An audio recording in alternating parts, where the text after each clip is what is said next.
we have another Whelen Siren in Springfield, Tennessee.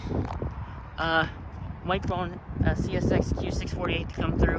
He's coming right now, so I'm going to go ahead and make this quick. But here we have this metal plate. It says SED 111020. There's a box and wire all over the siren, the solar panel itself. Sorry if you can't really hear me.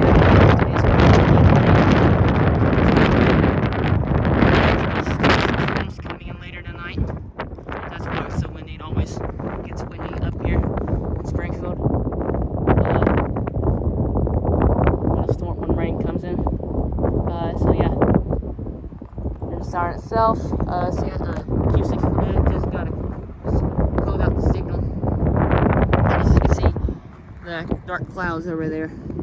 So hopefully it doesn't rain on me. I may just get the Q648 and go home. Don't let that.